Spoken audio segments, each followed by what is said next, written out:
সুপ্রিয় দর্শক, দেশে বিদেশে যেখান থেকেই দেখছেন সমসাময়িক গুরুত্বপূর্ণ বিষয় নিয়ে এনটিভির নিয়মিত আয়োজন আইএফআইসি ব্যাংক নিবেদিত এই সময়ে আপনাদের সবাইকে স্বাগত জানাচ্ছি। সাথে আছি আমি নজরানা চৌধুরী। দর্শক, আজ সারাদিনে দেশে বেশ কিছু ঘটনা ঘটেছে। বিশেষ করে গত কয়েকদিন ধরে রাজধানীতে ব্যাটারি চালিত রিকশা চালকরা বিক্ষোভ করে আসছে। আজও তার ব্যতিক্রম হয়নি। তাদের এই কর্মসূচির ফলে রাজধানীর সড়কগুলোতে অচলাবস্থা তৈরি হয়। এছাড়া সাবেক সচিব এএমএম নাসির উদ্দিনের নেতৃত্বের নবগঠিত নির্বাচন কমিশন আজ শপথ নিয়েছে। তারপর রাজধানীর পুরান ঢাকায় ন্যাশনাল মেডিকেল ইনস্টিটিউট ও সরকারি সোহরাওয়ার্দী কলেজে ভাঙচুর করেছে একদল শিক্ষার্থী। এসব বিষয়সহ চলমান ঘটনা প্রবাহ নিয়ে আলোচনা করতে আজ আমরা দুজন অতিথিকে এনটিভির স্টুডিওতে আমন্ত্রণ জানিয়েছি। তারা হলেন বিএনপির প্রশিক্ষণ বিষয়ক সম্পাদক এবিএম মোশাররফ হোসেন এবং সিনিয়র সাংবাদিক সোহরাব হাসান। আপনাদের দুজনকেই এনটিভিতে স্বাগত জানাচ্ছি। তো আমরা তো আজকে দেখলাম যে নতুন নির্বাচন কমিশন শপথ নিল। নির্বাচন নিয়ে তো বিগত সরকারের বিরুদ্ধে যেই অভিযোগগুলো শোনা যায় তার প্রধান অভিযোগ হলো নির্বাচন রিলেটেড অভিযোগটা, এবং এর সাথে তৎকালীন যে তিনটি কমিশন ছিল তাদেরকেও এই অভিযোগে অভিযুক্ত করা হয়। তো এরপর এই পট পরিবর্তনের পরে যে নির্বাচন কমিশন গঠন হলো সেটি আজকে দায়িত্ব নিল। তো সোহরাব হাসান, আপনার কাছে জানতে চাচ্ছি যে এই নির্বাচন কমিশনের আশু করণীয়টা কি, মানে তারা অগ্রাধিকার ভিত্তিতে কি কি কাজ করবে, শুরুর দিকে বা প্রথম কাজটা কি হতে পারে? ধন্যবাদ আপনাকে এবং শুভেচ্ছা মোশাররফ ভাইকে। নির্বাচন কমিশনের প্রথম দায়িত্ব যে গত তিনটি নির্বাচন কি কারণে অংশগ্রহণমূলক হলো না, মানুষ ভোট দিতে পারেনি, সেটি চিহ্নিত করা। এবং প্রধান যে অন্তরায় সে তো নির্দলীয় তত্ত্বাবধায়ক সরকার ব্যবস্থা বাতিল করা। অর্থাৎ আমাদের এটি গত অন্তত 34 বছরের যে অভিজ্ঞতা হচ্ছে যে অন্তর্বর্তী বা তত্ত্বাবধায়ক সরকার থাকলে নির্বাচনে মানুষ ভোট দিতে পারে, তার রায়ের প্রতিফলন ঘটে জনগণের রায়ের।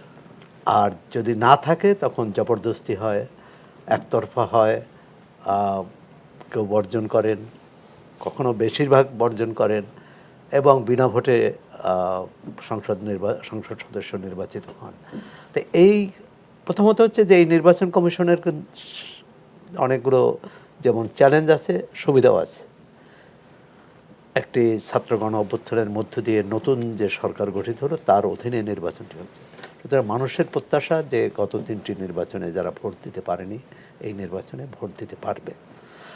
আর সরকার যেহেতু এর অংশীদার না, নির্বাচনের অংশীদার না, সরকারের কেউ এই আগামী নির্বাচনে প্রতিদ্বন্দ্বিতা করছে না, রাষ্ট্রযন্ত্রেও। সুতরাং রাষ্ট্রযন্ত্রকে সরকারের পক্ষ থেকে চাপে রাখার, নিয়ন্ত্রণে রাখার কোনো কারণ নেই। যে সমস্যাটি হবে নতুন কমিশনের জন্য কারিগরি অনেক যে বিষয়ে কাদের নির্বাচনে দায়িত্ব দিবেন, তারা কতটা যোগ্য, কতটা সৎ, কতটা নিরপেক্ষ এই বিষয়ে আছে। কিন্তু তার চেয়েও বড় হলো রাজনৈতিক দলগুলোকে সামাল দেওয়া। কারণ এখানে প্রধান মানে এখানে অন্যতম প্রধান যে নিয়ামক অর্থাৎ অংশীদার, সে অংশীদার হচ্ছে রাজনৈতিক দল। আর ভোটাররা তো রাজনৈতিক দল আর ভোটার মূল দুই স্টেক হোল্ডার। এখন এখানে ভোটার আর রাজনৈতিক দলের মধ্যে একটা আস্থার সম্পর্ক, অর্থাৎ রাজনৈতিক দল ভোটারদের স্বাধীনতায়, তার চিন্তায় হস্তক্ষেপ করবে না, মানে তার রায় দেওয়ার ক্ষেত্রে। এটি হচ্ছে মানে চ্যালেঞ্জ। আর সুবিধার কথা তো বললাম যে যেহেতু দলীয় সরকারের অধীনে নির্বাচনটি হচ্ছে না, তবে একটি নতুন পরিস্থিতি তো নতুন নির্বাচন কমিশনকে বুঝতে জানতে কিন্তু সময় লাগবে কিছুটা, এবং সেই সময়টাও পাবে। অন্যান্য ক্ষেত্রে যেমন প্রথম আলোতে সাবেক সিএসি মোহাম্মদ আবু হেনা, তার একটি সাক্ষাৎকার আছে, তিনি মাত্র 2 মাসে নির্বাচনটি করেছিলেন। 9 এপ্রিল তিনি নিয়োগ পান এবং 12 জুন তাকে নির্বাচন করতে হয়েছে। এই নির্বাচন কমিশন কিন্তু অনেক সময় পাবে। যদি আমরা ধরে নেই 2025 সালের মধ্যে নির্বাচন হচ্ছে, তাহলেও 1 মাস এক বছর, এক মাস, এক মাস, মাসের দেড় মাস। মাসে। আর এর যদি নির্বাচন আরো পিছিয়ে যায় তাহলে, অর্থাৎ তার যে পটভূমি তৈরি করা, তার যে প্রস্তুতি, সেটি নিতে পারবে। কোথায় কোথায় ইয়ে আছে, প্রশাসন বিশেষ করে একটা বড় তো, যে আমাদের প্রশাসন, পুলিশ এবং আইনশৃঙ্খলা রক্ষাকারী অন্যান্য বাহিনীগুলো যে এতদিন তারা সরকারে অনুগত ছিল, ওই জায়গায় তো একটা সুবিধা তো বললেনই আপনি, যে ওই জায়গায় সুবিধা সরকার আছে। যেহেতু নির্বাচনের পার্ট আচ্ছা, থাকছে না। আরেকটা যেটি বিশেষজ্ঞরা, নির্বাচন সংশ্লিষ্ট সবাই মনে করেন যে আইন শৃঙ্খলা রক্ষার দায়িত্বে এতদিন 2008 পর্যন্ত কিন্তু সেনাবাহিনী ছিল। পরবর্তীকালে এটি পাল্টিয়ে তাদেরকে সহায়ক শক্তি হিসেবে করা হয়েছে। যেমন আমরা দেখেছি যে নির্বাচনে সেনাবাহিনীর দায়িত্ব হচ্ছে যে এই ভোট কেন্দ্রের বাইরে, ভোট কেন্দ্রের বাইরে, এটি ভোট কেন্দ্রের ভিতরে থাকা। এবং আমাদের সব রাজনৈতিক দল বিরোধী দলে থাকতে কিন্তু সেই দাবিই জানায়, কিন্তু ক্ষমতায় গেলে সেটি ভুলে যায়। আর আমার মনে হচ্ছে যে যেহেতু নির্বাচনটা একটু সময় নিয়ে হবে, অন্তর্বর্তী সরকারের একটি সদিচ্ছা আছে, যারা এই ছাত্র গণ অভ্যুত্থানে নেতৃত্ব দিয়েছেন তাদেরও যে একটি কী বলে, সুষ্ঠু, অবাধ এবং অন্তর্ভুক্তিমূলক নির্বাচন, এই নির্বাচন কমিশনের একটা বড় হচ্ছে সবাইকে নির্বাচনে নিয়ে আসা। আমরা 3টি নির্বাচনে দেখেছি যে নিয়ে আসা হয়নি, বরং যারা ক্ষমতায় ছিল তারা নানা ছলে কৌশলে তারা চায়নি নির্বাচন কমিশনও অন্য নির্বাচনে অন্য দলগুলো আসুক। এবং নির্বাচন কমিশন চাইলেও হবে না, মানে চেয়েছে, কোনো কমিশন চেয়েছে, কিন্তু যে পরিবেশ, আপনি যদি পরিবেশ তৈরি না করতে পারেন তাহলে কেন আসবে? ওকে, সোহরাব হোসেন, আমরা একটু পরে নিশ্চয়ই এই বিষয় নিয়ে আবারও আপনার কাছে আসবো। আমরা এবিএম মোশাররফ হোসেন, আপনার কাছে যেতে চাই যে আপনি তো রাজনৈতিক দলের প্রতিনিধিত্ব করেন, তো আপনার দলের পক্ষ থেকে বা ইতোমধ্যেই তো এই নির্বাচন কমিশনকে স্বাগত জানানো হয়েছে, তো কি মনে হয় যে আপনাদের পক্ষ থেকে এই নির্বাচন কমিশনের কাছে প্রত্যাশার জায়গায় প্রথম দিকে কি কি থাকতে পারে, যে প্রথমে তাদের কি কি কাজ করতে হবে? ধন্যবাদ আপনাকে, ধন্যবাদ আমার শ্রদ্ধা সোহরাব ভাই সহ এনটিভির দর্শক। এখানে বিএনপি কেন স্বাগত জানিয়েছে? বিএনপি চায় দ্রুত গণতন্ত্রের অধিকারটা প্রতিষ্ঠিত হোক জনগণের, কারণ জনগণ দীর্ঘ প্রায় 15.5 বছর জনগণ কিন্তু ভোট দিতে পারেনি। সুতরাং এই বিএনপি আপনি দেখবেন যে সংস্কার প্রস্তাবটা দিয়েছে, সেখানে অন্যতম তার একটি অঙ্গীকার যে আমরা জনগণের ক্ষমতা জনগণের হাতে ফিরিয়ে দিতে চাই। তো বাংলাদেশে আপনি যে কটি কম্পোনেন্ট আছে এর মধ্যে ভোটাধিকার হলো অন্যতম একটি। সুতরাং আমরা মনে করি এই সরকার যে যাত্রাটা আমরা শুরু করতে বারবার অনুরোধ জানিয়েছিলাম যে একটি রোডম্যাপ দেন, একটা শিডিউল দেন যে আপনারা কখন কি করতে চান, তা আমরা মনে করি তারই একটি অগ্রগতি, যার কারণে বিএনপির পক্ষ থেকে আজকে এই অভিনন্দন জানানো হয়েছে। তবে আপনি যে কথা বলছেন, এর তো কিছু কাজ অবশ্যই আছে নির্বাচন কমিশন, যে কাজগুলি অত্যন্ত দ্রুত সম্পন্ন করা উচিত। তাদের 1 নম্বর হলো ভোটার লিস্ট হালনাগাদ করা। তবে এই ক্ষেত্রে কিন্তু একটা সুবিধা আছে, আমরা অতীতে দেখেছিলাম যে একটা ডাটাবেস তারা তৈরি করেছে সাবেক নির্বাচন কমিশনরা, তাদের নানা দুর্বলতা তো আছেই বা পক্ষপাতিত্ব আছে, কিন্তু কিছু তো টেকনিক্যাল কাজ তারা করেছে।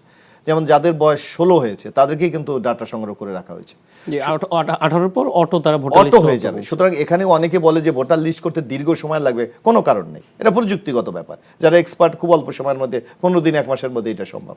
1 2 নম্বরে লি ডেমিনেশনের একটা ব্যাপার আছে, যেটা আমাদের সীমানা নির্ধারণ, সেই ব্যাপারে। কারণ আমরা দেখেছি 2008-এ একটা দলকে ক্ষমতায় আনার জন্য তৎকালীন 111 গভর্নমেন্ট নির্বাচন আসনগুলো ভেঙে এলোমেলো এমনভাবে করে দিয়েছে যে কোনো দলকে নির্বাচনে জেতার একটা মূল এজেন্ডা সেটা ছিল। ভোটার তালিকা হালনাগাদ করা, এটা তাদের প্রথম কাজ। তো সেটিও আপনি বলছেন যে এটি তো মোটামুটি একটা ফরম্যাট দাঁড় করানোই আছে, এটি খুব একটা লম্বা সময় নেবে না। তো এরপর আপনি বলছিলেন ডিলিমিটেশনের বিষয়টা, সেই বিষয়টা আসলে আপনি কি বলতে চাচ্ছিলেন? যে ডিলিমিটেশন তো নির্বাচন কমিশনের আইনের মধ্যেই আছে, আইনের মধ্যে আছে, কিন্তু আপনি দেখতে হবে এটা সে দায়িত্বশীলতার সাথে নিরপেক্ষভাবে করে কিনা।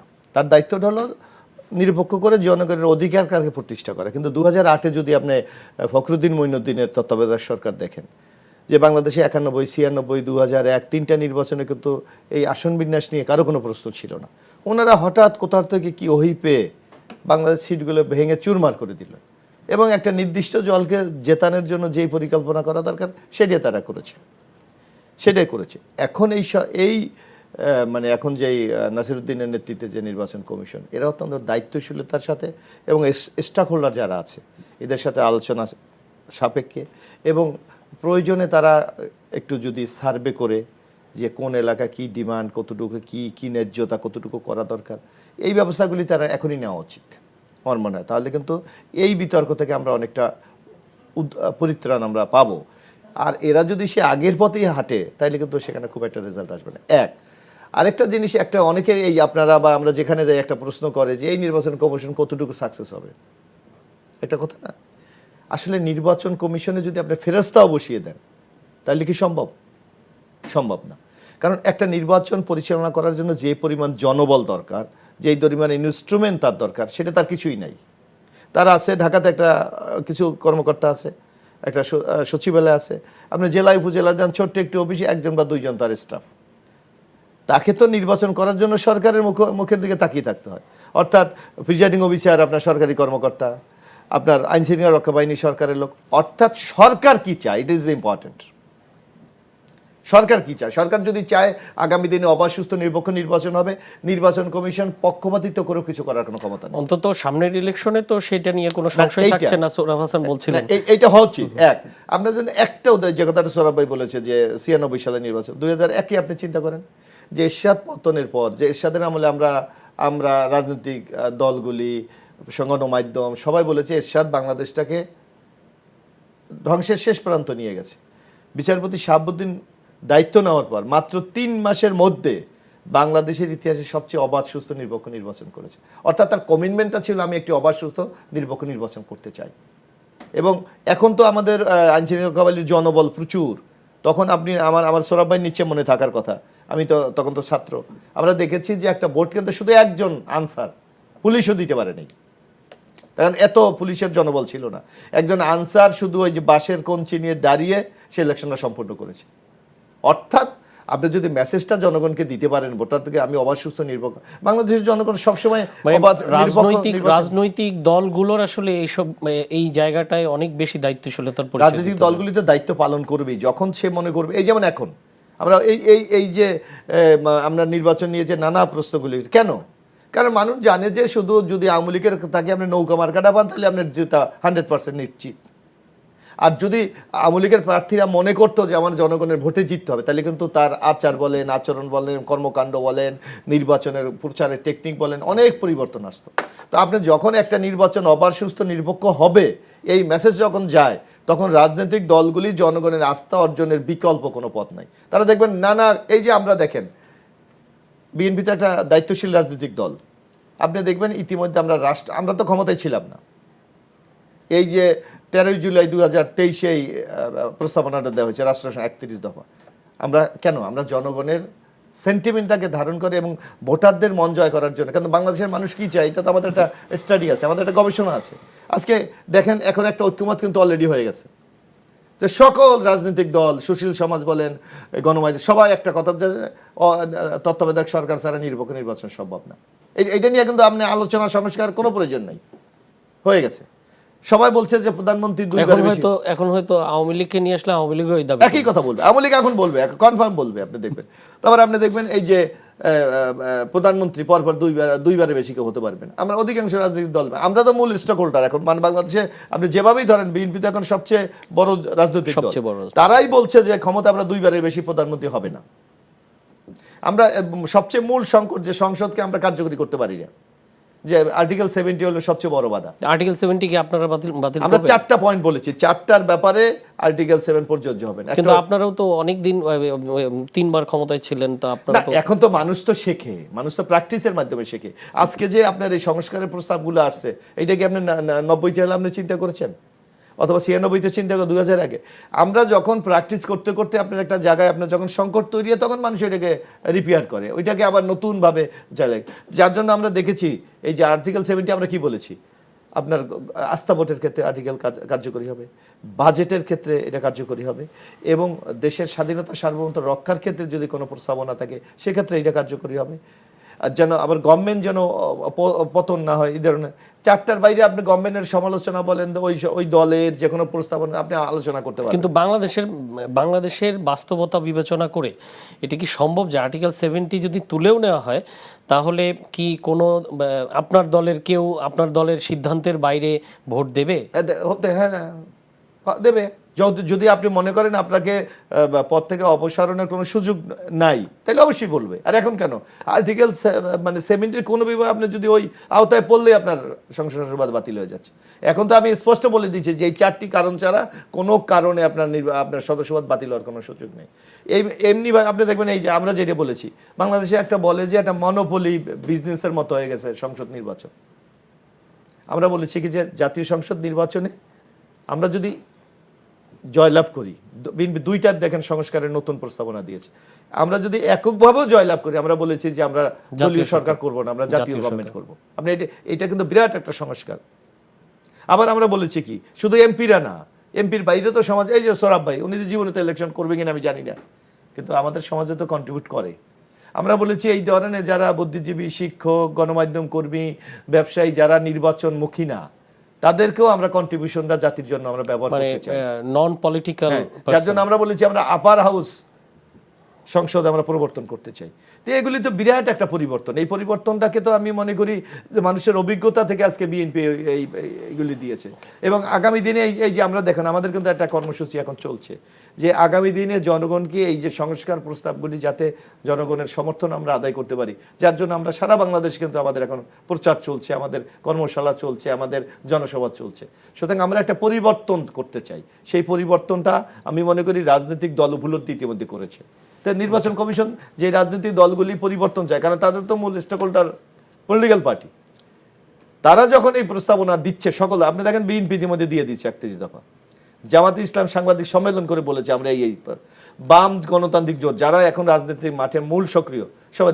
তাইলে আমার মনে হয় যে সংস্কার দীর্ঘমেয়াদী দীর্ঘদিন লাগবে, কোনো প্রয়োজন নাই। আমি মনে করি প্রস্তাবনাগুলো আপনার টেবিলে সবই আছে, আপনি কোনটা চুজ করবেন কোনটা করবেন না আপনার ব্যাপার, অথবা আপনি কি অ্যাড করবেন কি অ্যাড করবেন না আপনার ব্যাপার। এটাকে নিয়ে খুব একটা দীর্ঘ সময় নেওয়ার খুব প্রয়োজন আছে বলে মনে করি। আরেকটি ব্যাপার আপনাকে লক্ষ্য করতে হবে, আপনি কিন্তু শুধু আগামী দিনে একটি নির্বাচন আপনার মূল লক্ষ্য না। এই ইন্টারিম গভর্নমেন্টের কিন্তু আরেকটা দায়িত্ব হলো রাষ্ট্র পরিচালনা করা, নাগরিকদের স্বার্থের দিকে নজর দেওয়া। আপনি ইতিমধ্যে আপনারা দেখছেন যে আর্থিকভাবে আমরা ওই বিষয়ে আমরা একটু পরে আসব। আমরা নির্বাচন কমিশন নিয়ে আরেকটি পয়েন্ট একটু আলোচনা করতে চাই। আমি সোহরাব হাসান আপনার কাছে আসতে চাই যে বিএনপি যদিও এই নির্বাচন কমিশনকে স্বাগত জানিয়েছে ইতিমধ্যে, কিন্তু জাতীয় নাগরিক কমিটি এই নির্বাচন কমিশনকে প্রত্যাখ্যান করেছে এবং তারা সংবাদ সম্মেলন করে বলেছে যে আওয়ামী লীগ সরকারের সময় যেই আইন প্রণয়ন করা হয়েছিল সেই আইনের ভিত্তিতে এদেরকে নিয়োগ দেওয়া হয়েছে এবং এজন্য তারা এই নির্বাচন কমিশনকে মানেন না। তো আপনি কি বলবেন আসলে যে তারা কেন আসলে প্রত্যাখ্যান করলেন? এবং আইনের কথা বললেন যে আওয়ামী লীগ সরকারের সময় প্রণয়ন করা হয়েছে এজন্য তারা মানছেন না, কিন্তু আওয়ামী লীগ সরকারের সময় তো আরও অনেক আইন হয়েছে, সবগুলোই কি তারা মানেন না, সেরকম কিছু? ধন্যবাদ। এই আইন মানার না মানার চেয়েও গুরুত্বপূর্ণ হচ্ছে যে ছাত্র নেতাদের, বিশেষ করে বৈষম্যবিরোধী ছাত্র আন্দোলন এবং জাতীয় নাগরিক কমিটি, বৈষম্যবিরোধী ছাত্র আন্দোলন হয়তো বলেনি তারা, না এখানে নেই, আমি বলছি তারা দুইটা, প্রথমত বৈষম্যবিরোধী ছাত্র আন্দোলনের ব্যানারেই সবাই আন্দোলন করেছে। পরবর্তীকালে যাদের ছাত্রত্ব নেই, যারা একটু সিনিয়র জ্যেষ্ঠ, তারা কিন্তু এই নাগরিক কমিটিটা করেছে এবং এই কমিটি নিয়ে অনেক রকম আলোচনা আছে রাজনৈতিক অঙ্গনে যে তারা কি একটি আনুষ্ঠানিকভাবে দল করতে যাচ্ছে না, কিন্তু তারা উপজেলা পর্যায়ে পর্যন্ত কমিটি দিচ্ছে বিভিন্ন জায়গায় এবং সেই কমিটির সদস্য উপজেলা পর্যায়েও দেখলাম যে 100 সদস্য। তো এটি কিন্তু একটা বিরাট বিষয়। মানে এখন তাদের পরিকল্পনাটা কি সেটা আমরা জানি না। এর মধ্যে এক ধরনের দ্বৈরথ বা বিএনপির সাথে আন্দোলনকারী ছাত্র নেতাদের বা ছাত্র নেতৃত্বের এক ধরনের কিন্তু মনস্তাত্ত্বিক যুদ্ধ। তারা আওয়ামী লীগ আমলে ফ্যাসিবাদী সরকারের প্রণীত আইনের দোহাই দিয়েছে। রাষ্ট্রপতির ক্ষেত্রেও কিন্তু তাদের এই আপত্তি ছিল। আরেকটি হচ্ছে যে তাদের বক্তব্য ছিল যে যেহেতু অন্তর্বর্তী সরকার একটা সংস্কার, রাষ্ট্র সংস্কারের জন্য অনেকগুলো কমিশন করেছে, বিশেষ করে আগে যে 6টি কমিশন করেছে, অথবা এই নির্বাচনের সংশ্লিষ্ট নির্বাচন এবং সংবিধান, এই কমিশনগুলোর প্রতিবেদন দেওয়ার পর, সুপারিশ করার পর এটি রাজনৈতিক দলগুলোর সাথে, এবং নিশ্চয়ই নাগরিক কমিটিও এর মধ্যে থাকবে বা ছাত্র নেতারা থাকবে, এদের সঙ্গে আলোচনা করে পরবর্তী ধাপ এগোনো উচিত ছিল। তাদের দাবি হচ্ছে যে নির্বাচন কমিশনটি আগে করা হয়েছে বিএনপির চাপে বা দাবি অনুসারে। অর্থাৎ তারা বলছিল যে এটি, এবং দেখেন যে তাদের বক্তৃতা বিবৃতি এবং বিএনপির নেতাদের বক্তৃতা বিবৃতির মধ্যে এক ধরনের ভিন্নতা তো আছেই, সংশয়ও আছে। বিএনপির অনেক নেতার বক্তব্যে যে তারা নির্বাচনটি আদৌ হবে কি হবে না, বা বারবার যে বলা হচ্ছে জনগণের হাতে ফিরিয়ে দেওয়া, তার মানে একটা নির্বাচন করতে হবে। আর ছাত্র নেতাদের বক্তব্য হচ্ছে যে জনগণের হাতে তো এখনই আছে, কারণ একটা গণ অভ্যুত্থানের মধ্য দিয়ে যেহেতু এই সরকার এসেছে, এই সরকারের প্রতি জনগণের সমর্থন আছে। এখন এটি একটা হচ্ছে প্রজন্মের যে দূরত্ব, সেটি একটি বিষয়। এমনকি যদি বিএনপির ভারপ্রাপ্ত চেয়ারম্যানকেও ধরি যে বিএনপি নেতৃত্ব দিচ্ছেন, তাহলেও তার প্রজন্ম এবং আজকে ছাত্র নেতারা যে এক প্রজন্ম নয় কিন্তু। হ্যাঁ, তবে এই দুই পক্ষের মধ্যে আমি মনে করি যে নির্বাচন কমিশনের এক্ষেত্রে একটি দায়িত্ব, যদিও তারা প্রত্যাখ্যান করার কথা বলেছে, এই কমিশনকে অমান্য করবে বা এই কমিশন, নতুন একটা কমিশন হবে, এটি কিন্তু হওয়ার মানে বাস্তবতা নেই। সেক্ষেত্রে নির্বাচন কমিশনের উচিত, এই নির্বাচন কমিশনও তো এই ছাত্র আন্দোলনের ফল, তাদের উচিত ছাত্রদের সাথেও কথা বলা, রাজনৈতিক দলগুলোর সাথে কথা বলা, কিভাবে এখন সামনে এগোনো যাবে। অবশ্যই বিএনপিও কিন্তু বলেছে যে সংস্কার, নির্বাচনের জন্য যেটুকু সংস্কার বা সংস্কার একটি চলমান প্রক্রিয়া, তারাও সংস্কার প্রস্তাব দিয়েছে, তার সাথে কোথায় ব্যত্যয় আছে, কোথায় অপূর্ণতা আছে সেটি দেখতে পারে। তবে নির্বাচন কমিশনের দায়িত্ব কিন্তু নির্বাচন করা, এবং নির্বাচনটা অন্তর্ভুক্তিমূলক হতে হবে, বাছাইয়ের সুযোগ থাকতে হবে, শান্তিপূর্ণ হতে হবে, বিশেষ করে যারা দুর্বল সমাজের, আর তারা যাতে কোনোভাবে বাদ না পড়ে, নারী, সংখ্যালঘু, প্রান্তিক জনগোষ্ঠী।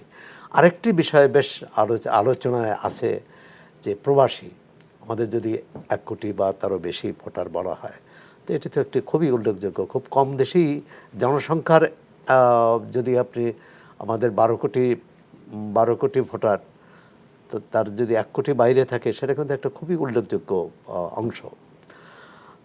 তো তাদের ভোট, একটা হচ্ছে ব্যালট, মানে কী বলে, পোস্টাল ব্যালট। তা পোস্টাল ব্যালটও সে সময়ের সাপেক্ষের কথা। তবে নির্বাচন সংস্কার কমিশনের সাথে বৈঠকে তাদের একজন প্রযুক্তিবিদ বললেন যে অনলাইনে এই ভোট দেওয়া সম্ভব, এবং তিনি বললেন যে এটি, এই টিভিএম এটি খুব এখন জরুরি না, অনলাইনে অন্তত 50% ভোট দেওয়া সম্ভব। এখানে যারা আছে, আরেকটা হচ্ছে নির্বাচনী কাজে যারা সংশ্লিষ্ট থাকে, তারা ভোট দিতে পারে না, সাংবাদিক, পুলিশ, আইনশৃঙ্খলা রক্ষাকারী বাহিনী, অন্যান্য বাহিনী, নির্বাচনী কর্মকর্তাদের ক্ষেত্রে পোস্টাল ব্যালটের ব্যবস্থা আছে, মানে কি বলে, রীতি আছে, কিন্তু সেটা হয় না, জটিল, এবং মনে করে যে হ্যাঁ, যে জটিল প্রক্রিয়া। এক্ষেত্রে যেমন অস্ট্রেলিয়ায় আছে, সম্ভবত যুক্তরাষ্ট্রেও আছে, যে আগে ভোট দিতে পারবেন, শুধু পোস্টাল ভোট না, আপনি যে ভোট কেন্দ্র হবে সেখানে এই নিজের পরিচয়পত্র দিয়ে যাকে তার ভোট দিবেন সেটি প্রকাশিত হবে। ভারতে যেমন হয়, ব্যালট বাক্স 3 সপ্তাহ 2 সপ্তাহ পর সেটি খোলা হয়, তার ভোটটি, এমন যদি হয় যে তার ভোটটি ছাড়াই জয় পরাজয় নির্ধারিত হলো, তাহলে তো আর এটি প্রয়োজন নেই। তবে অনেকগুলো কারিগরি বিষয়ে এই নির্বাচন কমিশনকে অনেক কাজ করতে হবে, আর রাজনৈতিক দলগুলোর আস্থা অর্জন করতে হবে। তবে আস্থা কেউ তো বিরোধিতা করেনি এখনো, মানে তারা প্রত্যাখ্যান করেছে, কিন্তু নীতিগত কারণে এই নির্বাচন কমিশনকে না, যে পদ্ধতিতে কমিশন গঠিত হয়েছে, তারা মনে করেন, ছাত্র নেতারা মনে করেন, রাজনৈতিক নেতৃত্বের চাপে সরকার তড়িঘড়ি করে এই কমিশনটি গঠন করে সংস্কারের পরে তারা নির্বাচন কমিশন গঠনের গঠনের হয়তো দাবি জানিয়েছে। তো কিন্তু যেহেতু নির্বাচন কমিশন গঠন হয়ে গেছে, তো জাতীয় সংসদ নির্বাচনে আমরা ধারণা করছি যে হয়তো 2025-এর মধ্যে হলেও হতে পারে। তো সেক্ষেত্রে একটি লম্বা সময় কিন্তু তাদের হাতে রয়ে যাচ্ছে। কমিশন তো পাবে। এর মধ্যে যেমন স্থানীয় সরকার নির্বাচনের দিকে তাদেরকে যাওয়ার একটা পরামর্শ গতকালকে সংস্কার কমিশনের কাছে পরামর্শ এসছে। তো এই সময় কি স্থানীয় সরকার নির্বাচনগুলো হতে পারে? এটি না, মানে অনেক রকম চিন্তা ভাবনা আছে। আন্দোলনকারীদের এক অংশ চায় যে স্থানীয় সরকার নির্বাচন হলে তাদের সমাজে তাদের অবস্থান সংহত হবে। বিএনপি, আমি জানি না যে এখানে বিএনপির কেন্দ্রীয় কমিটির একজন নেতা আছেন, যে বিএনপি এটাকে তাদের পক্ষে ভাবছে না বিপক্ষে, যে স্থানীয় সরকার নির্বাচন হলেও যেহেতু আওয়ামী লীগ নেই, তার বিএনপির প্রধান প্রতিদ্বন্দ্বী, নিজেদের মধ্যে কতটা সেই যে দ্বন্দ্ব সংঘাত বা সেটা কতটা কাটিয়ে উঠতে পারবে। আবার স্থানীয় সরকার নির্বাচন হলে কিন্তু আরেকটি সুযোগ থাকবে, এটা যেহেতু রাজনৈতিকভাবে হচ্ছে না, তাহলে আওয়ামী লীগের অনেকে কিন্তু যেহেতু রাজনৈতিক পরিচয় নয়, তারা একেবারে স্বতন্ত্র প্রার্থী হিসেবে কিন্তু নির্বাচনে প্রতিদ্বন্দ্বিতা করতে হবে। তো এটার ইতিনীতি দুটোই আছে। নির্বাচন কমিশনের জন্য সুবিধা হবে। নির্বাচন কমিশন যদি স্থানীয় সরকার নির্বাচনটা আগে হয়, তাদের একটা হচ্ছে এই নির্বাচনে কোথায় কি বিচ্যুতি হলো, কোথায় খুব ব্যর্থ হলো বা গলদ আছে, সেটাই দেখে তারা পরবর্তী নির্বাচনের কর্মপন্থা নির্ধারণ করতে পারবে। তবে স্থানীয় সরকার নির্বাচনগুলো কিন্তু যদি সাধারণ জনগণের সেবার দিক থেকে চিন্তা করা হয় তাহলে হয়তো হওয়া দরকার, কারণ বিভিন্ন জায়গায় যে সিটি বাংলাদেশ এখন একমাত্র চট্টগ্রাম সিটি কর্পোরেশন ছাড়া ইউনিয়ন পরিষদ ছাড়া এবং ইউনিয়ন পরিষদেরও 1/4 দেখলাম যে তারা স্টেশনে নেই। সুতরাং নির্বাচন গণতন্ত্র কেন, জনগণ সেবা পাবে, সেটি পাওয়া উচিত, অথবা বিকল্প কোনো পদ্ধতি বের করে। আমার মনে হয় যে আমলাদের দিয়ে বা সরকারি কর্মকর্তাদের দিয়ে এটি সম্ভব, লোকবলও তো নাই। তো ধন্যবাদ সোহরাব হোসেন। আমরা একটু এবিএম মোশাররফ হোসেন, আপনার কাছে জানতে চাই যে এই যে ধারাবাহিকভাবে প্রতিদিন ঢাকা শহর উত্তাল, ঢাকা এবং ঢাকার আশেপাশে উত্তাল, প্রায় প্রতিদিনই কোথাও না কোথাও সমস্যা হচ্ছে, এবং গত কয়েকদিন ধরে ঢাকা শহর মোটামুটি স্থবির হয়ে আছে এই ব্যাটারি চালিত রিকশার চালকদের আন্দোলনে। একটি হাইকোর্টের একটি রায়ের প্রেক্ষিতে তারা রাস্তায় নেমেছেন, এবং আমরা দেখেছি যে বিগত সরকারের সময়ও তৎকালীন মন্ত্রী ওবায়দুল কাদের তিনি মৌখিকভাবে একটা নির্দেশনা দিয়েছিলেন যে চলবে না। তারপরের দিন থেকে সেখানেও একটা তুমুল আন্দোলন হয়েছিল, পরে সরকারের সর্বোচ্চ পর্যায় থেকে নির্দেশনার পর সেই আন্দোলন কর্মসূচি প্রত্যাহার হয়। তো এই সরকারও সে তো প্রায় একই রকম ধারাবাহিকতা এবং একই রকম পথেই হাঁটছেন মনে হচ্ছে, বা সেরকম পরিস্থিতির মুখোমুখি হতে হচ্ছে তাদেরকে। তো এই অচল অবস্থা কয়দিন চলবে আসলে? না, এখানে আপনি আগে এই অবস্থাটা কি কেন তৈরি হলো সেটাকে আপনাকে বিশ্লেষণ করতে হবে। এই অটোরিকশা পারমিশন কে দেয়? কোনো পারমিশনই তো নাই। না, আছে অবশ্যই আছে।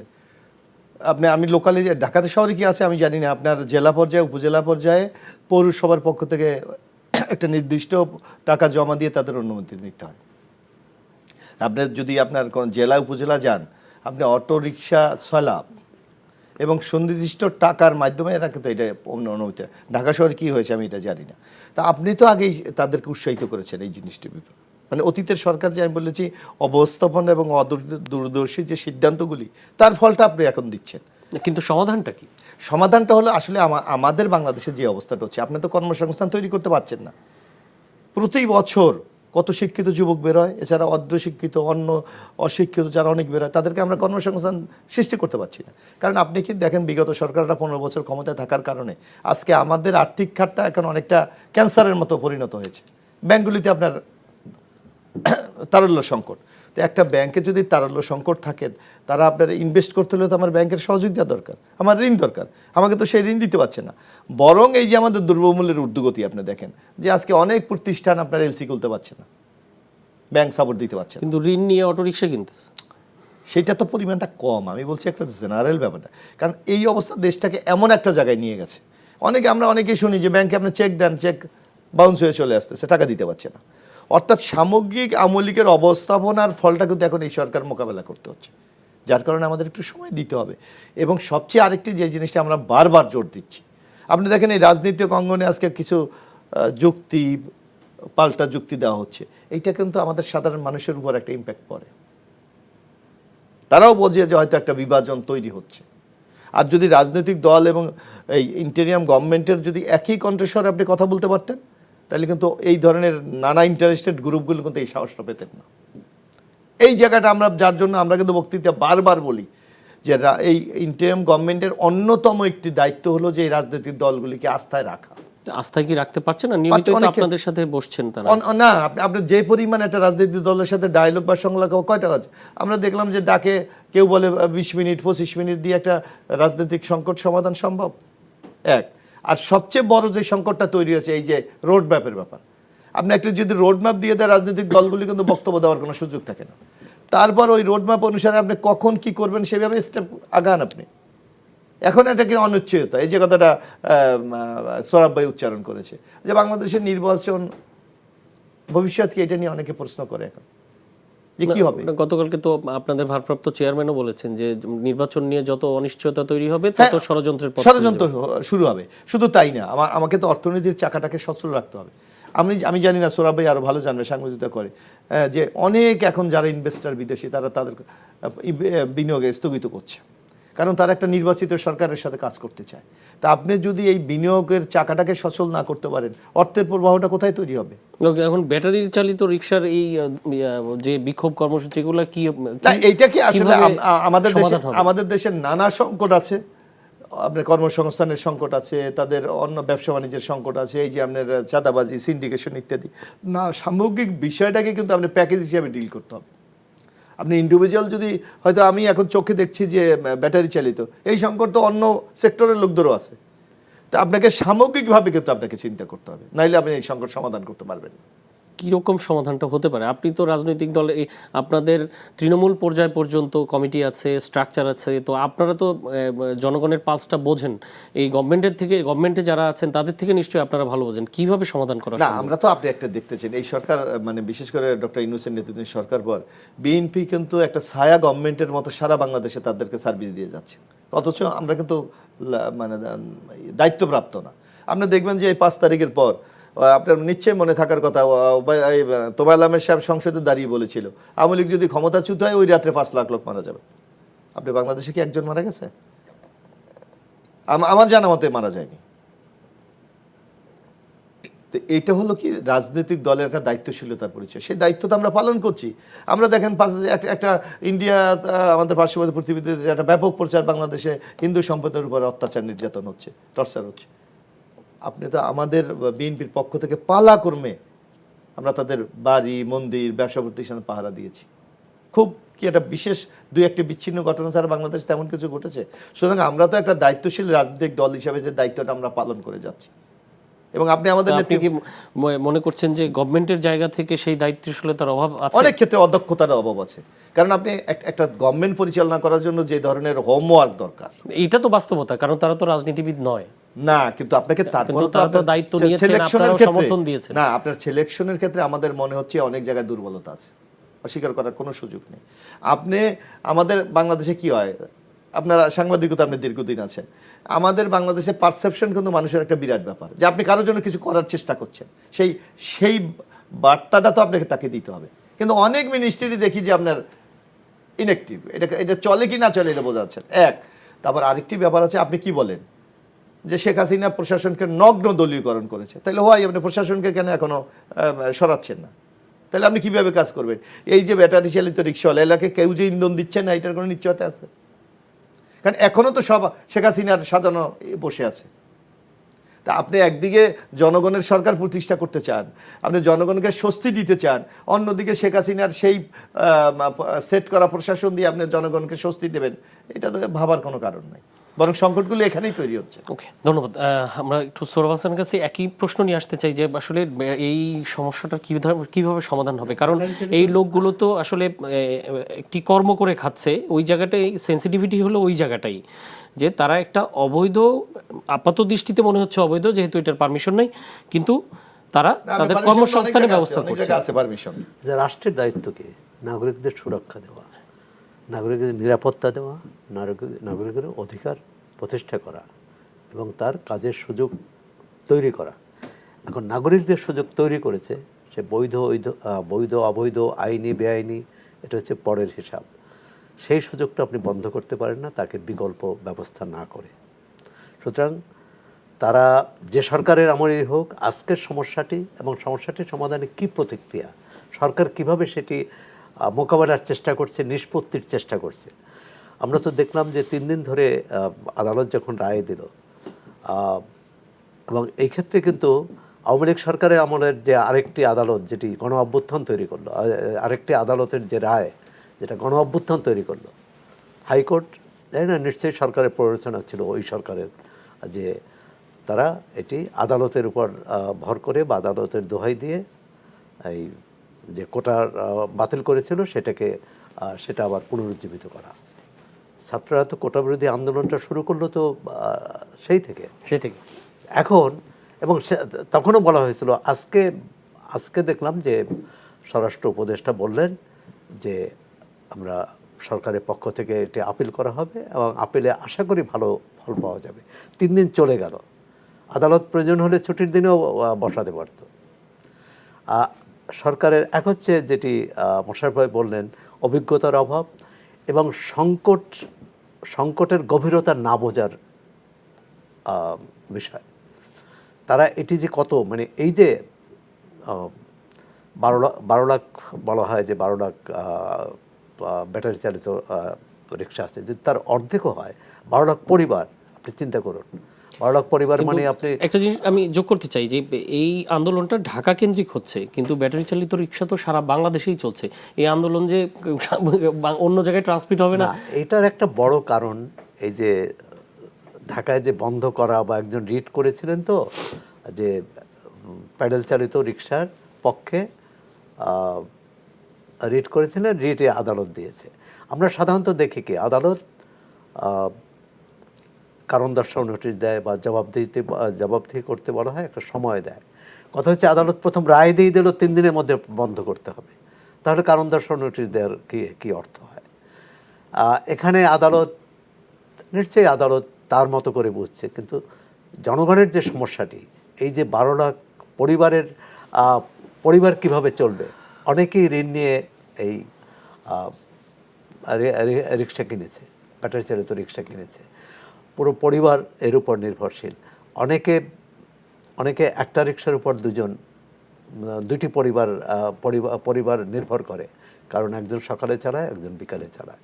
সুতরাং এই যে মানুষের সমস্যা যদি না বুঝতে পারে যে কোনো সরকার, নির্বাচিত হোক আর অনির্বাচিত হোক, তাহলে তো মানে এই যে অবস্থা হয়েছে আপনি দেখুন। হ্যাঁ, ঢাকা শহরে কেন করছিল? অনেক বিশেষজ্ঞ বলছেন ঢাকা শহরে যানজটের একটা বড় কারণ হচ্ছে ব্যাটারি চালিত রিক্সা। প্রথমত হচ্ছে যে এটি তো বড় রাস্তায় চালানোর কথা না, এটি অলিগলিতে চলবে। আমরা শুধু দেখছি যে দুর্ঘটনা ঘটে, এটাও সত্য, কিন্তু এটাও সত্য যে এই ব্যাটারি চালিত রিক্সা চালু হওয়ার কারণে যে অমানসিক পরিশ্রম করতো প্যাডেল চালিত রিক্সার চালকরা, তার থেকে তো মুক্তি পেয়েছে। এটা দাসত্ব থেকে মুক্তি। এবং আমার মনে হয় যারা ব্যবহার করেন যাত্রী, তাদেরও একটু সাশ্রয় হয়েছে, ভাড়াটা একটু কম। ভাড়া হয়তো একটু বেশি, প্যাডেল চালিত রিক্সা বেশি, তাদের সাশ্রয় হয়েছে ওই দিক থেকে। আপনি একটু যদি অটোরিক্সা নিতে যেত অথবা উবার নিতে যেত, তারকে বেশি ভাড়া দিতে হতো, এটি কম সময়ে যাচ্ছে। এমনকি প্যাডেল চালিত রিক্সা যে রাস্তায় যেতে পারে না, যে রাস্তা মানে বড় রাস্তা বলছি না, যে উঁচু নিচু রাস্তা বা মানে আব্রোথাব্রো রাস্তা, সেখানে এই রিক্সাগুলো চালানোর সুবিধা। কিন্তু আমি সবচেয়ে গুরুত্ব দেই যে এই মানুষগুলোর, এবং আপনি জানেন ঢাকা শহরে যারা রিক্সা চালায় প্যাডেল চালিত, 10-12 বছর পর তার প্রায় কর্মক্ষমতা হারিয়ে ফেলে। তো আমরা তাহলে এই যে যানজটের দুর্ভোগ যন্ত্রণা আমরা ভোগ করব তা নয়, একটা বিকল্প খুঁজতে হবে।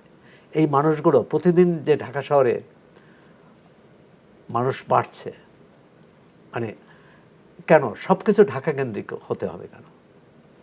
আমরা পুরো সরকারকে ঢাকার মধ্যে নিয়ে এসেছি এবং তারপর বলছি যে এখানে রিক্সা চলবে না, এখানে গাড়ি চলবে না, এখানে অমুক বাহন চলবে না। প্রথমত হচ্ছে সরকারের যে বিকেন্দ্রীকরণ পরিকল্পনা, এটি কোনো সরকার করেনি। এখানে কিন্তু আওয়ামী লীগ, বিএনপি, জাতীয় পার্টির পার্থক্য নাই। এরশাদ একবার চালু করেছিলেন সামরিক শাসনের সময়, যে কিছু কিছু সরকারি অফিসের সদর দপ্তর বাইরে নেয়া, সেটা আবার আমাদের গণতান্ত্রিক সরকারগুলো নিয়ে এসেছে। ধন্যবাদ সোহরাব হাসান। আমরা অন্য একটি বিষয়ে যেতে চাই যে ওই একই ধরনের সমস্যা, যে আন্দোলন সংগ্রাম হচ্ছে, এর মধ্যে আবার কিছু ঘটনাও ঘটছে। যেমন আজকে ঢাকা ন্যাশনাল মেডিকেল ইনস্টিটিউটে ভুল চিকিৎসায় রোগী মারা গেছে। এর প্রতিবাদে সেই মেডিকেল ইনস্টিটিউটে ভাঙচুর চালিয়েছে একদল শিক্ষার্থী। সেখান থেকে আবার এটি ছড়িয়ে গিয়ে পার্শ্ববর্তী সরকারি সোহরাওয়ার্দী কলেজে এবং কবি নজরুল কলেজ, সব কিছু মিলে পুরো এলাকাটা রণক্ষেত্র তৈরি হয়েছে। এবং সোহরাওয়ার্দী কলেজ, আমি একটু ছবি দেখলাম, ভিডিও দেখলাম, যে সোহরাওয়ার্দী কলেজে রীতিমতো লুটপাট চালানো হয়েছে, লুটপাট করা হয়েছে। এবং লুটপাট শেষে যা ওইখানকার শিক্ষার্থীরা এটি উল্লাস করেছে, নৃত্য করেছে কলেজ ক্যাম্পাসের ভেতরে। তো প্রতিনিয়তই দেখতেছি এরকম কিছু একটা চলছে। তো এর থেকে পরিত্রাণের কি কোনো উপায় নেই? এবং আইন শৃঙ্খলা রক্ষাকারী বাহিনীর কোনো তৎপরতাই নেই এসবের মোকাবেলায়। এবং আজকে কিন্তু আমরা কারওয়ান বাজারেও একই অবস্থা দেখলাম, যে দৈনিক প্রথম আলো এবং ডেইলি স্টারের পত্রিকার সামনে এরকম একটি ঘটনা ঘটেছে, পুলিশ সেনাবাহিনী পর্যন্ত হস্তক্ষেপ করতে হয়েছে। তো কি মনে হয় যে না, এটার হলো একটা আসলে যে আমাদের মধ্যে যেটা আইন ভাঙ্গার একটা টেন্ডেন্সি, এটা থেকে এটা হয়েছে। আরেকটা জিনিসটা আপনি লক্ষ্য করুন, আমরা যে কথাটি বারবার বলে আসছি এই যে 5 তারিখের পর থেকে, যে একটা পুলিশ ছাড়া কিন্তু মানে একটা সভ্য রাষ্ট্র কল্পনা করা যায় না। তো পুলিশের যে ভূমিকাটা থাকা উচিত, আমরা কিন্তু তাদেরকে সেই সক্রিয় অবস্থায় কিন্তু এখনো ফিরাতে পারিনি। বরং আমরা দেখি যে এখনো শুধু এই যে চেঞ্জ, পরিবর্তন, কাউকে বসানো, এগুলি করা উচিত, তো একই সাথে করা উচিত। আপনি যদি মনে করেন যে একটি স্টেপ নেওয়া উচিত, আপনি যে আমি 7 ডেজের মধ্যে সব সাজিয়ে ফেলবো, হচ্ছে না। আপনি কাউকে দিচ্ছেন, আবার 2 দিন বা সরিয়ে নিচ্ছেন, উনিও কিন্তু সেট হতে পারছে না। এই যে আপনি 5 তারিখ পরে আপনি একজন পুলিশ কমিশনার দিলেন, যিনি ঢাকার মূল দায়িত্বে, আবার তার জায়গায় অন্য আরেক, আর যেই ভদ্রলোক আসলেন, ওনাকে তো এটা কোথায় কি অবস্থা এটা সেট করতে 2-4 দিন সময় লাগবে। সেই কারণে তো আজকে যারা এই যে আমরা যে ষড়যন্ত্র কথাটা বলি বারবার, যে একটা ষড়যন্ত্র তত্ত্ব তো বাংলাদেশের বাতাসে ঘুরছে, এগুলি তারই অংশ। যে এই যে কোনো একটা ঘটনা যখন ঘটে, নির্দিষ্ট একটি মহল এইটার উপর রং দিয়ে এটাকে আরও কিন্তু উত্তপ্ত করে তোলে। তো সুতরাং এই ক্ষেত্রে আমাদের কিন্তু আরও সহনশীল হতে হবে। এবং আমি মনে করি যে যেই জিনিসটা সবচেয়ে, যে আমাদের এই রাজনৈতিক দলগুলির সাথে আমি মনে করি যে ইন্টিরিয়াম গভর্নমেন্টের সম্পর্কটা আরও নিবিড় করা উচিত, আরও সংলাপ দরকার, আরও কাছাকাছি যাওয়া। তাহলে আমার মনে হয় এই যে ষড়যন্ত্র তত্ত্ব নিয়ে যারা ঘোরে, তারা অনেকটা কিন্তু এর থেকে নিজেদেরকে সরিয়ে নেবে, বরং আগামী দিনে একটা ভালো গণতান্ত্রিক বাংলাদেশ আমরা পাবো। ধন্যবাদ। আমরা সোহরাব হাসান, আপনার কাছে আরেকটি বিষয় আসতে চাই, যে ডেঙ্গু পরিস্থিতি কিন্তু খুব খারাপ। প্রায় প্রতিদিনই, আজকেও 11 জন মারা গেছে, গতকালকের পরিসংখ্যানেও স্বাস্থ্য অধিদপ্তর যেটা দিয়েছিল 10 জন মারা গেছে, এবং এই বছর টোটাল 459 জন মারা গেছে আজকে পর্যন্ত পরিসংখ্যান। তো বিগত সরকারের সময় দেখতাম যে এই যে ডেঙ্গুর বর্ষার সিজনটা শেষ হওয়ার পর শীতকাল আসার আগ পর্যন্ত ডেঙ্গুর প্রকোপটা বেশি থাকতো, এবং ওই সময় ঢাকার 2 মেয়রকে কিন্তু সংবাদ মাধ্যম বলেন, অন্যান্য সিভিল সোসাইটির লোকজন তাদেরকে প্রশ্নমানে জর্জরিত করতেন এবং সমালোচনা হতো, এবং তারাও এটার বিষয়ে দৃশ্যমান থাকার চেষ্টা করতেন। কাজ কতটুকু জানি না, কিন্তু বর্তমান সময়ে 2 যে সিটি কর্পোরেশনের প্রশাসক বসানো হয়েছে, তাদের কোনো বক্তব্য সাধারণত আমরা দেখছি না। এমনটা হতে পারে যে হয়তো তারা কথা না বলে কাজে ব্যস্ত আছেন, কিন্তু সেই কাজও আসলে কতটুকু হচ্ছে সেটা নিয়েও সন্দিহান।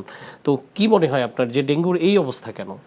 ডেঙ্গু বলুন আর ব্যাটারি চালিত রিক্সা বলুন বা ন্যাশনাল মেডিকেল কলেজের যে ভাঙচুর হয়েছে, প্রতিটি ক্ষেত্রে সরকারের একটি নিষ্ক্রিয়তা আছে, এক ধরনের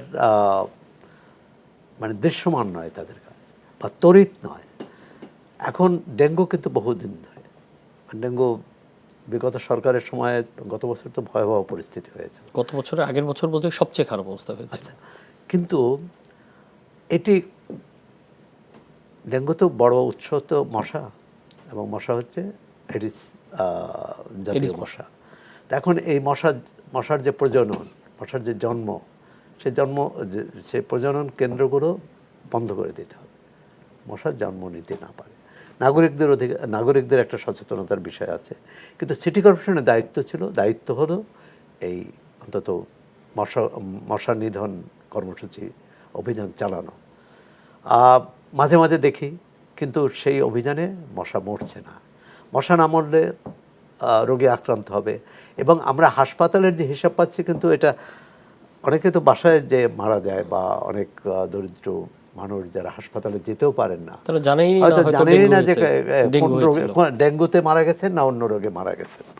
তো সুতরাং আমাদের স্বাস্থ্য মন্ত্রণালয় আছে, সেখানে একজন মন্ত্রী আছে, আবার একজন বিশেষ সহকারী প্রতিমন্ত্রী পদমর্যাদা দেওয়া হয়েছে। তারপরেও তো আমরা কোনো তৎপরতা দেখলাম না। এই যে এক সপ্তাহ হয়ে গেল যে বিশেষ সহকারী দায়িত্ব নিলেন, তারপর যদি ভাবতাম যে ঢাকা শহরে অন্তত তার তৎপরতা আছে, বা এই হাসপাতালগুলোতে যাওয়া, দেখা এবং মানুষকে সচেতন করা, আর সিটি কর্পোরেশন তার কাজটা করে, মানে করুক বা না করুক, এই দুটোর মধ্যে যে সমন্বয় থাকা দরকার, স্বাস্থ্য দপ্তর এবং সিটি কর্পোরেশন, সেটি নাই। স্থানীয় সরকার সংস্থা, ঢাকার বাইরেও একই অবস্থা।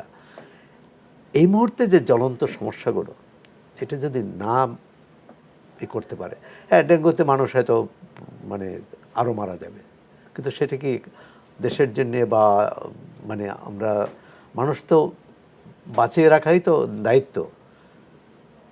দ্বিতীয় হচ্ছে যে এই যে প্রতিদিনই কোনো না কোনো ঘটনা ঘটছে, তো এক্ষেত্রে সরকার তো কৌশলী হতে হবে, অংশীজনদের সাথে আলাপ করতে হবে। এই ব্যাটারি চালিত রিক্সা তো এই 5 দিন পর এসে আলাপ করলো তাদের সাথে, এবং আলাপ করার পর কিন্তু কর্মসূচি তারা স্থগিত করলো। আগামীকালকে বোধহয় পুলিশ কমিশনের সাথে মিটিং আছে, হ্যাঁ, সকালবেলা মিটিং আছে, কিন্তু এই যে সময়ক্ষেপণ কেন হলো? তা সময়ক্ষেপণ যদি না হতো, প্রথম কর্মসূচির প্রথম দিনই যদি সরকারের পক্ষ থেকে কেউ আলোচনা করতো, আর শুধু ডিএমপি কেন আলোচনা করবে, উপদেষ্টা নয় কেন, সচিব নয় কেন? মানে আমরা সরকার বুঝতে তো উপদেষ্টাই বুঝি, তো উপদেষ্টারা এইসব বিষয়ে কেন এগিয়ে আসবেন না? স্বরাষ্ট্র মন্ত্রণালয়ের উপদেষ্টা কেন আসবেন না? বা অন্য আমাদের তিন তরুণ উপদেষ্টা আছেন, তাদের তো আরও সক্রিয় হওয়া উচিত। শুধু রাজনৈতিক বিষয় না, মানে সব ক্ষেত্রেই। এবং আমাদের 2 তরুণ যারা মন্ত্রণালয়ের দায়িত্বে, তারা বেশ, কিন্তু আপনি যদি তুলনা করেন অন্য মন্ত্রণালয়ের চেয়ে, তাদের মন্ত্রণালয়ের কাজ বেশ দৃশ্যমান, তারা অ্যাক্টিভ, বেশ সক্রিয়। এখন এই সক্রিয়তা আমরা প্রত্যেকের কাছ থেকে চাই। তারপরে যদি, এবং কিছুটা তো আমার মনে হচ্ছে যে দৃশ্যমান নতুন যে বাণিজ্য মন্ত্রী আসার পরে, এখন এটাও ঠিক যে মাত্র 24 জন, আর রাজনৈতিক সরকারে তো 48 জন বা তারও বেশি থাকে। তো সেটাও দেখার বিষয়, কিভাবে এটি এগোনো যায়। প্রশাসন এক ধরনের নড়বড়ে অবস্থা। তো সরকারকে ইঞ্জিন চালু করতে হবে, মানে ইঞ্জিন, মানে এই চালুটা আসলে কবে হবে? তো প্রায় গতি দিতে হবে। 3.5 মাস হয়ে গেল, সুতরাং এটা গতি সঞ্চার করতে হবে। আর অর্থনৈতিক অবস্থা, কোনো সংকটই কিন্তু অতীত সরকারের উপর চাপিয়ে লাভ হবে না, এটা সবাই জানে যে অতীত সরকারে এই সমস্যা তৈরি করে গেছে, আর তারা অর্থ পাচার করেছে, এই বড় প্রকল্পে টাকা লুটপাট করেছে। কিন্তু সমস্যাটা সমাধান করতে হবে যারা দায়িত্বে আছেন তাদেরকে। জনগণকে বলুক, কিন্তু এই সরকারের পক্ষ থেকে যে জনগণের কাছে যে প্রকৃত চিত্রটাও তো তুলে ধরা হচ্ছে না। অর্থনীতির চিত্র, রাজনীতি নিয়ে কথাবার্তা হচ্ছে, আপনার স্বাস্থ্য খাতের চিত্র, শিক্ষা মনে হয় শিক্ষার শুধুমাত্র চিত্র। সংস্কার নিয়েই কথা হচ্ছে, আর কিছু নিয়ে হচ্ছে না। সংস্কার মানে সে তো কাগজপত্রে সংস্কার, কিন্তু প্রকৃত সংস্কার কোথায়? ওকে, ধন্যবাদ সোহরাব হাসান। আমাদের হাতে সময় শেষ, এবং ABM মোশাররফ হোসেন, আপনাকেও ধন্যবাদ। আমরা আজকের মতো এখানেই শেষ করব। প্রিয় দর্শক, এই ছিল আজকের আইএফআইসি ব্যাংক নিবেদিত এই সময়ের আয়োজন। সবাই ভালো থাকবেন, সুস্থ থাকবেন, এই প্রত্যাশা রেখে বিদায় নিচ্ছি। শুভরাত্রি।